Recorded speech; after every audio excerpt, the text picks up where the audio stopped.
How do you win on chess.com, the world's largest chess server? Well, the answer is there is a short answer and there is a long answer. The short, easy way to do it is to do what my wife did when we first met. You see, we met online, me from Australia, her from Vietnam, and her English wasn't so good and my Vietnamese was considerably worse. So we were communicating by playing online on chess.com. So you see, chess.com does make couples come true. But what we were doing was that she was taking off some of my chess pieces at the start of the game, because obviously me being a grandmaster, it wouldn't be a very equal battle. But there was one other trick she was doing as well that allowed her to get the edge in some of our later games. And as she had this profile picture, and she was just so absolutely beautiful and gorgeous on this picture that I wasn't really focusing on the game. Like, I was making random moves in like 1 or 2 seconds, so I'd have more time to admire her beautiful profile picture. And the result was that sometimes I had little slips in concentration, I'd miss some better moves, and she would win the game against me. Of course, the fact she was a queen up certainly helped as well, but we're going to ignore these little minor details. But do you want to know the longer way to win? Like the way that, and I don't just need to, be a grandmaster's, girlfriend or wife in order to beat them. But you want to know how you can do it in a way that is within your control. Then do make sure to subscribe to the channel, Illingworth Chess. That will give you my 2 grandmaster videos each day. And hit that notification tab to get my videos in your feed.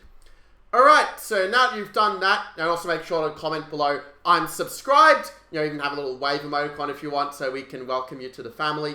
Well, let's get into our game for today of how to win on chess.com. A game between Sam Sevian, against Alexey Sarana, entitled Tuesday 2021. Pretty recent game. So, step 1, and you might try to do steps in your own kind of order, show your own creative flair. But the first step is to figure out what openings you're going to play, and then to basically have some ideas of how to play those positions, like know the key moves to beat up your typical opponents. And Sevian, well, he has a quite dynamic attacking style, so he says, you know what, I'm going to play e4, and I'm going to play it as aggressively as possible. I'm going to go knight f3, I'm going to go d4 and just go for open Sicilian, getting that early lead in development, getting the early space advantage. And Sarana, well, he wanted to also play very aggressively, so he played the big man's opening of the knight off Sicilian, played by your Fishers, your Kasparovs, your MVLs. So at this point, Sevian came up with step 1 for the opening where, when you're playing on chess.com, it makes sense you're probably playing mostly blitz chess, right? I mean, I know there are some crazy people who play like 30 or even 15-second chess, or there are these guys who play like 2 hours and see who's going to fall asleep at the board first. But most likely you're playing like 3-minute, 5-minute, 10-minute, this kind of thing, right? So in that case, the first step is to get the opponent on their own quite early with some little, what we call a shortcut. Who doesn't love a shortcut to get to the destination faster, especially if you slept past your alarm and you're running late to work. So rather than playing a main line like bishop to e3 and going for an English attack, which has a massive body of theory to it, or playing some other line like bishop g5, which people like Fabiano Caruana, they've got a team of seconds working 24/7 to plunge at depths of proving that this is a forced draw in every single line. Well, Sevian plays a shortcut knight b3. And before I think, knight b3, what kind of beginner is this moving the same piece twice? You better read up on your Jeremy Silman or Dan Heisman or some other beginner coach out there. But knight b3 does have an idea, because after bishop e3, black would normally go e5 and kick that knight away with a tempo and get a square for the bishop. But now that the knight's retreated from b3, that move of e5 is not as effective as it was before, because you have options like putting a bishop on g5, which is a much more active square than e3 in this case. And then you can sort of plonk that knight on a d5 later, use a nice outpost, and white does seem to get a little bit of a pull, as I've shown in some of my own games with white, where I've played this surprise. So that leaves black playing some other move. Well, the other move that black normally plays, if he's not going for e5 and the knight off, he's going for e6. But again, that kind of gives white what he wants. He can get him to move g4, and play this kind of delayed carries attack, where, obviously, if black had played e6 earlier, well, white could go g4 in one go and have a very strong pawn storm attack against the black king, or at least on the king side. So, okay, it's not as good a version because we have played knight b3, but knight b3 again is not the worst move on the board either. After b5, you can certainly, play moves like bishop to g2, play your g5, and you're still getting in your usual kind of pawn storm with either g5, h4, or you can go castle f4, definitely got a very aggressive position here as white. You can go bishop e3, a3, and g5, and definitely black's going to think twice about castling short here, because it's walking right into an attack, like, for example, g5, and you can very easily imagine something like queen h5, a rook lift to h3, and that h7 pawn is suddenly feeling the heat. But instead, black side, well, you think you can be tricky with your knight, Sevian? Well, I can be tricky as well. And he played the move knight b to d7, which I actually think might not be the best move in the position, because you're still giving white that g4 break, and you might notice that other line we saw, the black would meet g5 with knight d7, at least kind of keep the knights coordinating quite well. But now it's a little bit different, because I think black should probably play the move like h6 here, trying to hold back g5. I mean, you can certainly play moves like bishop b3, like f4, and certainly get, you know, a healthy like pawn storm. The fact you can castle on either flank is also quite good in terms of keeping your options open and having a little flexibility. But instead, Sarana played b5, and the issue I have with b5 is that after g5 now, the knight doesn't have this square in d7. On the other hand, if your knight is going back to the starting square, I mean, that would be a move that only would show the knight being a very naughty boy. And you don't want to say to a horse, like the horsey, you're a very naughty boy, because then they're going to kick you in the shins, or like rear up like, woo! And then suddenly you found the ground. That actually happened to me when I was like 2 or 3 years old. So whenever I like make some dumb mistake, like some blonde moment, then yeah, I just say, oh, I got hit with a head when I was 3 years old. That's the reason why. Okay, well, obviously I'm joking. But anyway, after g5 and b4, this was Sarana's idea, that if the white knight were to move, he's going to take that pawn e4. Well, how would you deal with the attack on the knight? What would be the move that you would play in white shoes here? So now we're getting to step 2 of how to win at chess. And I could just give you the answer, but instead I invite you to smash that like button if you're enjoying this video so far, if you've learned something new. And also to have a think about this, pause the video if you need to have more time to make your decision. Now, of course, the real chess.com game, you can't just pause the game and, you know, have a lot more time to think, unless you're playing daily chess. But instead, we have a really good move of, well, I'll first say what move isn't. It's not the move g takes f6, because after b takes c3, none of white's options are really that attractive. If you play b takes c3, black's just going to take the pawn, and you're stuck with these doubled pawns, and, because yeah, a lot of weak pawns in white's position, and you don't really have a lot to show for it here. But if you play some intermediate move, like let's say you go f takes c7, well, black can even play bishop e7 and say, well, even though you're taking a pawn, you're not really getting a good position, because now the white king is kind of stuck in the center. Like, if you castle long, you have all these weak pawns. If you castle short, you don't have the g pawn to cover. So it turns out that basically white is going to have a really hard time keeping the king safe in the long run here. And black does have a leading development for the pawn as well. So rather than being greedy and trying to grab the pawn at all costs, it's a lot better to play move knight d5 that was played in the game. Now, I know what you're thinking. You're probably worried, like, oh, Max, this pawn is on pre. Like, you know, you're supposed to be a grandmaster. Now you're blundering pawns. Like, what is this? Go back to retirement. But it turns out the move bishop g2 is very, very strong. Because we're not just hitting the knight, but also if the knight does move, let's say they go knight e to c5, well, we can actually win the exchange here if we want to. You know, we can play, say, knight takes c5, knight c5. And in the absolute worst case, you can play the move knight to c7 and grab the exchange in this case. I think it might actually be even better not to grab the exchange, but to keep the pressure with the move a3 and kind of instead sacrifice, you know, play it as a pawn sack where you've got a massive lead in development. But that's something you can explore in your own time if you are so inclined. In any case, black played move knight takes d5, and this kind of shows a problem that black sometimes faces in the knight off if he's not getting the move e6 or e5 in. And that is he's really lacking a lot of space. You know, white's got these 2 pawns on the 5th rank that are really taking a lot of good squares from black at the moment, and that leads to some problems for him. Black played move g6, which at first sight might look like a mistake, but actually it's a very reasonable move here. Because white played move queen d4, probably thinking, yeah, I'm just forking and just winning a pawn for free. But I actually think that wasn't the best move here, for reasons we'll see later. I think that when you have the pawn on b4, like, there's sort of a bit of a weakness we can kind of use as a hook to open up the king side, the queen side. With a move like a3, I think is the way to play it. I shot the pawn a little bit far ahead, but pawn a3. Because, I mean, if they don't play b takes a3, we might just win the pawn for free. But if takes, now we see that pawn a6 is a little bit of a weakness. And not only that, you also have moves like knight a5, and we see a lot of value from the d5 pawn. It can secure a beautiful c6 outpost for the knight. And with ideas like either even just bishop g2 castles and just simply developing, or going h or h5 and kind of bring the other rook into the game without moving it from the h file, well, I think white would have a very strong attack, and it's amazing how safe white's king is in this sort of position despite moving quite a few of his pawns forward. But after queen d4, the reason I'm not really in love with this move is because after the move knight e5, black's got this threat of the knight f3 fork, and that really does slow white up here. I mean, if you play queen takes b4, black's just going to play bishop g7, and again, the sort of argument is that, yeah, you're giving up a pawn as black, but white doesn't really have a safe spot for the king, because you don't really want to keep it in an open center. You don't really want to castle short when your g-pawn already moved to g5 around a king. But if you castle long, then black's got these open lines for his rooks in the middle game, and he's going to get a very strong attack on your king, supported by the dragon bishop as well. I know I drew a painting of all these arrows, but, I love the color commentary.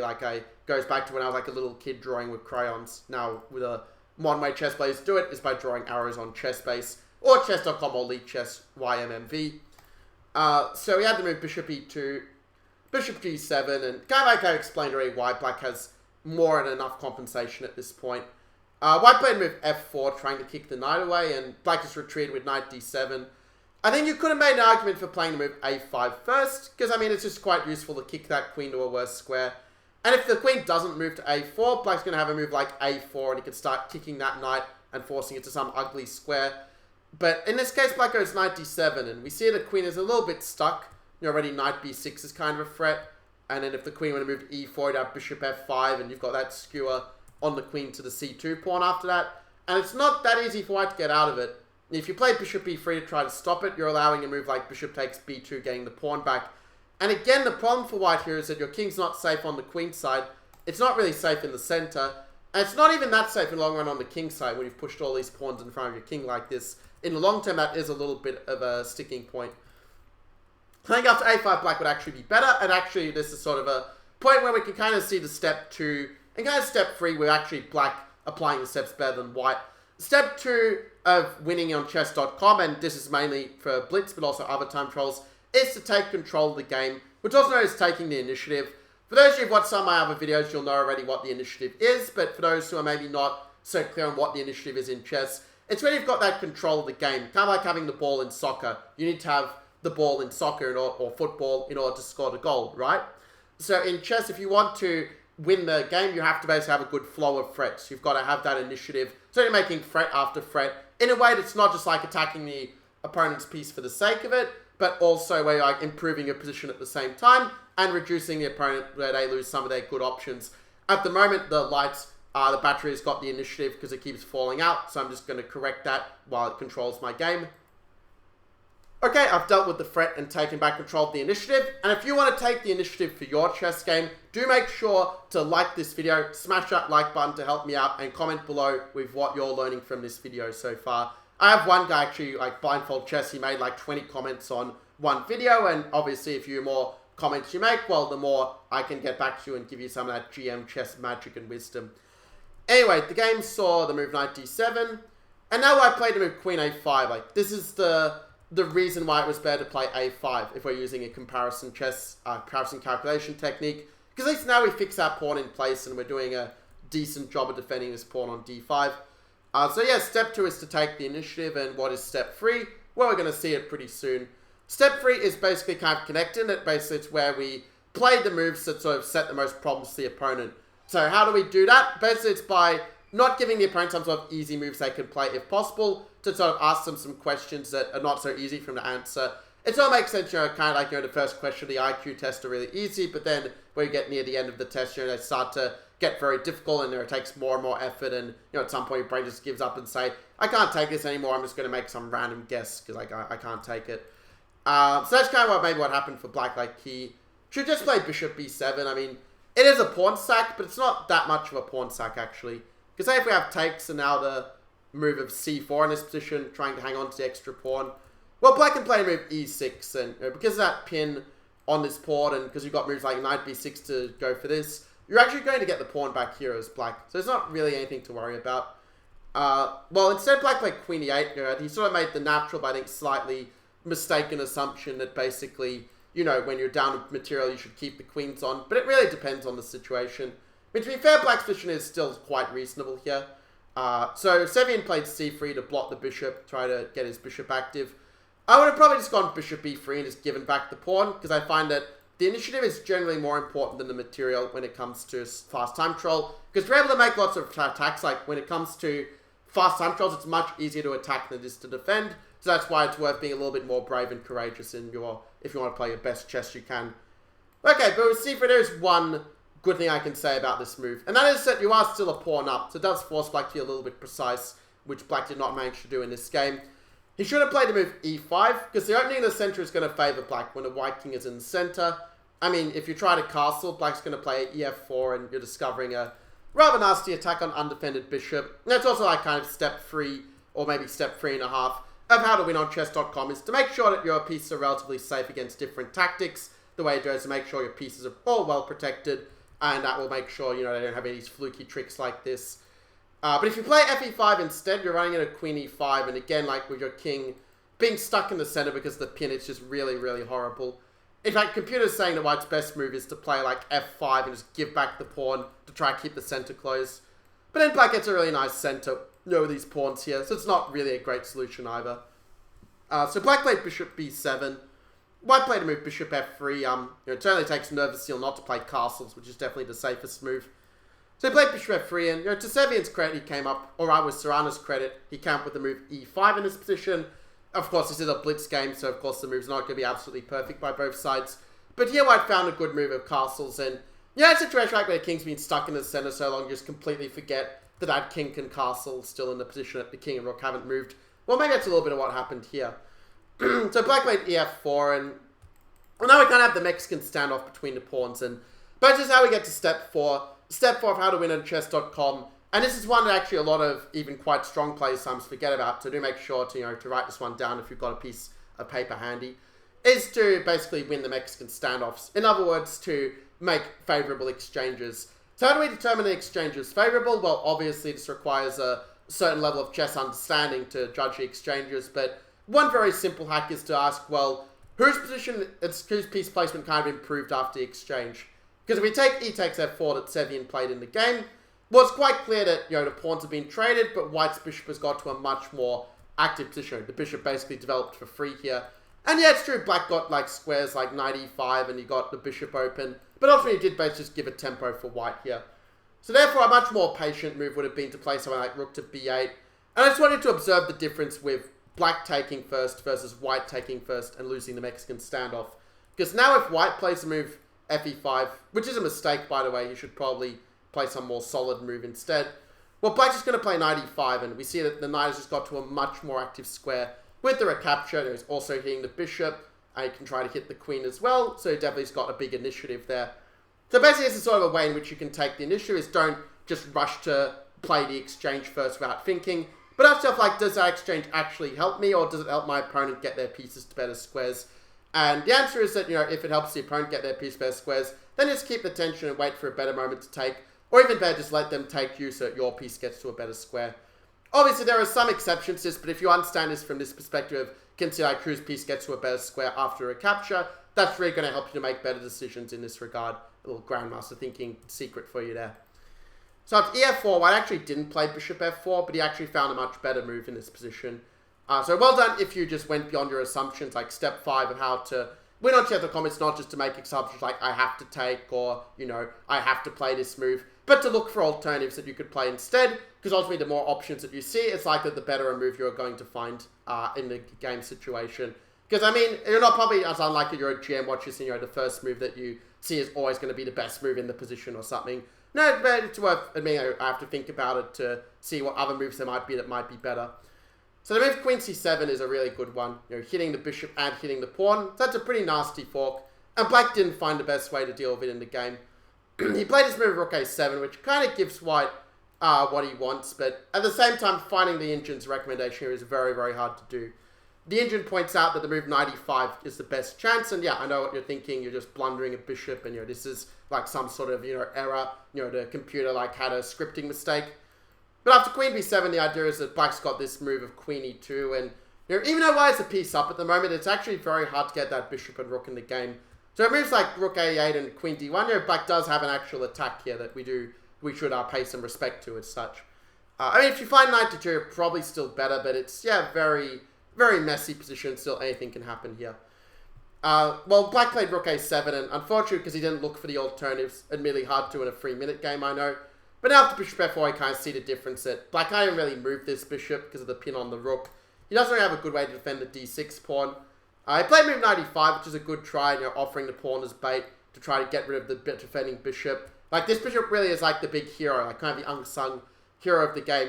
Because, I mean, it's very like when you're looking at like who is the MVP, like, oh, the Queen's doing all that, like, he's the Michael Jordan scoring all the goals. But don't forget your Scottie Pippen, you know, setting it all up, preparing the shots, like teaming together to get the win. You know, chess is a team sport. That's why we get all of our pieces in the game.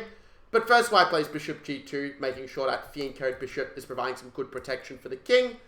And then black played move queen a8, trying to, you know, avoid some of this queen d6. You know, queen d6, black wants to go rook to d8, you know, trust that queen a little bit, get the pawn back with bishop takes d5.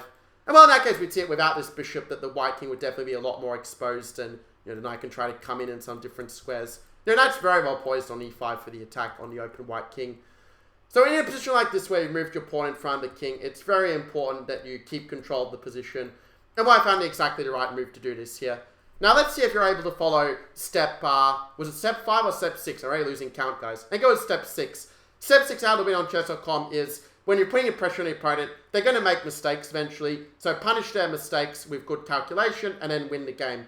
So can you do it? Are you up to the task? Let's see. Well, pause the video, and then when you have found your move, unpause, and we'll be back with the action, with the solution.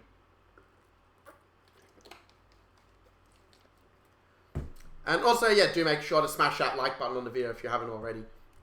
Okay, and also comment below with the move that you would play in this position to see if you got it right. Okay, so well done if you came up with the move of bishop to e3. If you want to play rook a1, that also keeps an advantage, so you would get part marks for that.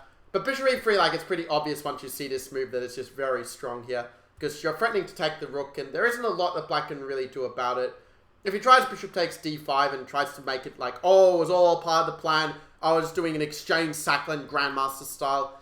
Unfortunately, there's just queen takes a8, and black's not really getting the compensation he needs. Like, even a move like just bishop f4 kind of makes knight f3 look like a little bit of an empty shot. And yeah, that's all, basically. You go rook 81, collect the pawn, and yeah, the bishops are nice, but they don't make up for a full exchange here. Well, black played a move rook c8, which I think was probably objectively a worse move.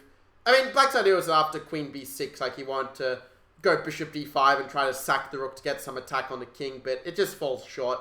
After takes, you know, white didn't fall for the bluff, he simply took the rook. So then after knight f3, you know, white simply took, and yeah, it makes sense to give back the exchange to get rid of the, you know, queen and knight combo, and just allow you to get your final piece of the game, like either rook f1 or even better, it's a move that Sevian played knight d2. You know, just getting the knight to cover those sort of vulnerable light squares. I mean, at this point, white's just a piece up for absolutely nothing. You know, we see at knight a2 is quite useful in not giving black a check down that long diagonal. I mean, if this was a classical game, black would just resign. But because it's blitz, they're going to play on a bit. They're going to hope that you sort of put something on pre or fall for some sort of cheap trick. But as long as you stay alert and like, don't just assume the game will win itself, but keep on like focusing and playing good moves, then you are going to eventually win. Let's see how Sevian did it. We had bishop e5, queen b7, just make sure the queen can come to the defense if need be. Like, one hack that makes it much easier for you to win in these sort of positions is just to trade off the opponent's attacking pieces, especially when they're trying to attack you. So by trading the queen to queen f3, just make sure that black's not able to get the momentum that he needs for the attack. So queen h4 and queen f2 offering to trade with tempo. We had queen h3, again bishop d4, again continuing to trade off black's good attacking pieces, so that white can then easily convert the extra knight. The game went bishop d4, c takes d4. Hopefully didn't fall for queen d4 and rook e2, because that would have kind of turned the tables a bit. So queen d3, white goes rook f1, just keeping up the attack. Like, just because you're up material doesn't mean you shouldn't continue to keep the pressure and to keep taking over the initiative. So at rook e7 or queen f6, another good move to make sure that we keep up those attacks and don't give black the time to create any sort of counterplay. And the game it ended with rook c7, which it's a blunder, but already black was losing. So queen d8, king g7, and after queen c7, you know, black simply resigned, or he's getting mated sooner or later here. So there you have it. That's how to win on chess.com. Let's quickly just break down the steps again, just to make sure you can follow it. So I know, like, even with me, like, I'm the one who is doing the talking. I already kind of forgot half of the steps. So let's go back. So step 1 of how to win on chess.com is to pick out your openings that you want to play. You know, play a few little shortcuts to get your opponent thinking on their own early. Step 2 is then to fight for the control of the game. You know, we saw I do it with g4 and g5, making a good flow of threats against the opponent's position in order to take the initiative. And then step 3 was basically to sort of continue doing this and not to kind of make assumptions about the moves your opponent can play, but to see, well, can I sort of ignore the threat, or, can I even sacrifice material if need be in order to take control of the game? So basically, just sort of looking beyond the first move that comes to mind, but considering what your options are. That's step 3. And then step 4, if we go back to a bit further, well, step 4 is basically to, I was going to say to take control of the game, but actually it's to, the way to take control specifically on a strategic level is to not just rush to make an exchange because it's pawn for pawn or knight for knight or bishop for bishop or whatever, but to say, well, who actually benefits from the exchange? Does my piece get to a more active square after the traded pieces, or does my opponent's piece get to a better square after the exchange? And then finally we have step 5 of, just continuing to, look for alternatives, don't just automatically play to capture or automatically play to check, but check to see whether you have a better move, like with queen c7. And then finally step 6 was, just to punish the opponent's mistakes, bishop b3, taking the rook, and then just consolidating or trading off the opponent's good attacking pieces when you've got that material advantage to fend off their attack and basically win the game with your advantages. So yeah, those are the steps. I put them in the description and also put chapters so you can find it pretty easy to follow when you're applying your own games. So do let me know in the comments below, what is the step that you found the most sort of insightful, or what is the approach that you're going to follow? How are you going to apply these 6 steps in your own chess.com games? And also, if you enjoyed this video, smash that like button. It really helps me out. And also subscribe to Illingworth Chess channel, so that way you'll get more of my Grandmaster Chess video lessons, making you a better chess player. With that being said, I'm going to see you guys in the next video. So good luck winning on chess.com.